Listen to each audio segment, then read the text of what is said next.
क्योंकि सास भी कभी बहू थी। श्वेता जब से समझने लगी थी तब से ही उसकी माँ उसे बड़े सख्त तरीके से हर काम सिखाती। माँ की इस सख्ती की वजह थी श्वेता का ससुराल के लिए तैयार करना, ताकि श्वेता वहाँ जाके नाक ना कटवाए। श्वेता, ऐसे बर्तन साफ किए हैं, साबुन तो निकला ही नहीं है। माँ, कितने सारे बर्तन थे, एक तो कोई काम में मदद नहीं करता और आप काम में उल्टा कमी ही ज़रूर निकाल देती हो।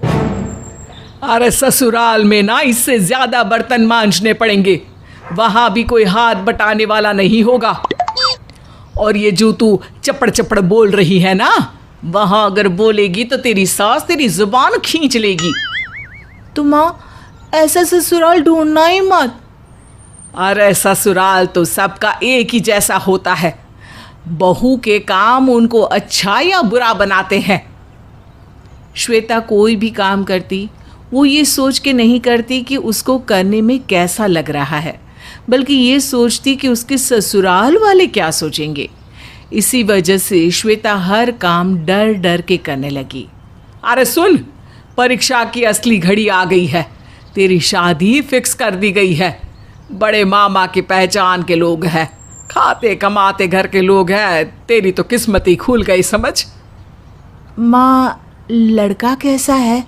अरे उससे तुझे क्या मतलब, शादी पक्की हो गई, इससे ज्यादा क्या चाहिए एक लड़की को। कुछ ही महीनों बाद श्वेता की शादी भी हो जाती है, लेकिन शादी के पहले के इन कुछ महीनों में श्वेता की माँ उससे और भी कड़े रुख से पेश आती है, ताकि श्वेता हर काम में परफेक्ट हो जाए और ससुराल वाले श्वेता की माँ की ट्रेनिंग की तारीफ करें। विदाई के वक्त जब श्वेता रो रही होती है, तब भी उसकी माँ उसे ज्ञान देने से बाज नहीं आती। अरे सुन, 100 सुनार की एक लोहार की, काम एक ही बार में ऐसा कर देना कि दूसरी बार हाथ नहीं लगाना पड़े। घर के छोटे बड़े सबका तू ही ध्यान रखना। सबको खुश रखने के लिए तुझे अपनी खुशी या आराम छोड़ना पड़े तो जरा भी मत सोचना।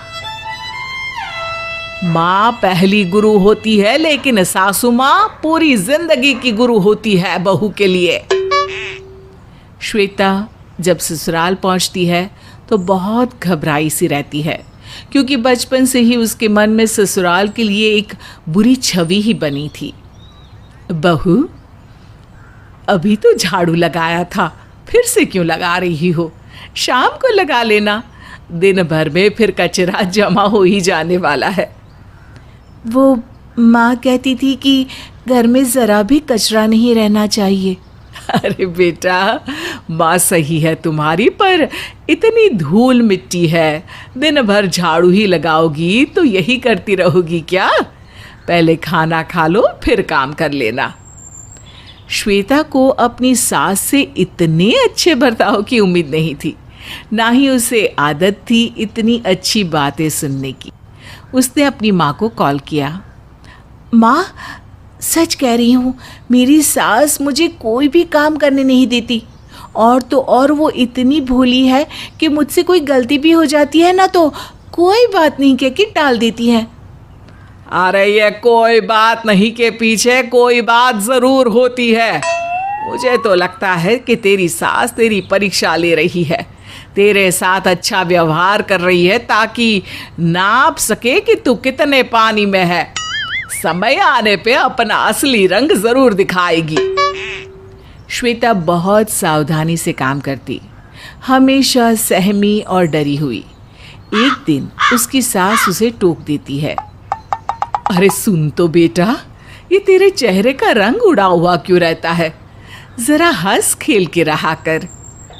माँ ने सिखाया था कि ससुराल में मर्यादा में रहना। माँ सही कह रही है, लेकिन हंसना खेलना तो ज़रूरी है ना, वरना घर में खुशी कैसे रहेगी? घर के लोगों के भीतर की खुशी से ही तो घर में सुख शांति रहती है ना बेटा। माँ जी, मैं आपकी बात का ध्यान रखूंगी। अरे तू सबसे पहले अपना ध्यान रख, बाकी सब बाद में। आज पहली बार श्वेता की सास ने उससे सख्ती से बात की थी, वो भी किसी गलती के लिए नहीं, जबकि इसलिए ताकि श्वेता अपनी खुशी और खुद पर ध्यान दे। श्वेता ने जैसा सोचा था उसका ससुराल एकदम उल्टा ही निकला। एक दिन श्वेता किराने का सामान लेकर आती है। अरे बेटा, बिल तो सिर्फ 1600 का बना है, मैंने तुझे 2200 दिए थे ना। माँ जी वो गिर गए शायद, मेरे बैग में नहीं है। श्वेता डर के मारे रोने जैसी हो जाती है। उसे लगता है कि उसकी सास अब तो उसकी खटिया खड़ी कर देंगी। अरे ऐसे कैसे तुम पैसे खो सकती हो? माँ जी अगली बार से नहीं होगा। अरे पागल लड़की, कोई बात नहीं, मैं अभी तेरे फोन में पैसे डाल देती हूँ। अब से सिर्फ फोन से ही पैसे दिया करना, नगद का झंझट ही खत्म। थोड़ा रेस्ट ले और ये सामान जमा दे। श्वेता अपनी सास से हिम्मत करके पूछ ही लेती है। माँ जी जब भी मुझे लगता है कि मुझसे गलती हुई है और अब सज़ा मिलेगी, आप मुझे माफ़ कैसे कर देती हो? क्योंकि मेरी भी इस घर में शादी हुई थी और मैं भी तेरे जैसी ही पागल थी, पर मेरी सास ने मुझे प्यार से सब सिखाया और सबसे ज़रूरी बात, उन्होंने हमेशा मुझे माफ़ किया। बस जैसा बर्ताव उन्होंने मेरे साथ किया वैसा मैं तेरे साथ कर रही हूँ, समझी? जी समझी। क्या समझी? यही कि सास भी कभी बहू थी। अरे वाह, इतना प्यारा हंसती है तू, मुझे रोज सुबह सबसे पहले हंस के दिखाएगी।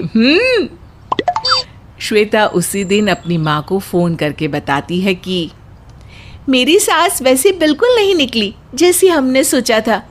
माँ, जबकि आपने ही अनुशासन और मर्यादा के चक्कर में मेरे बचपन का ज़्यादा नुकसान किया और मेरे अंदर एक फिजूल का डर भर दिया।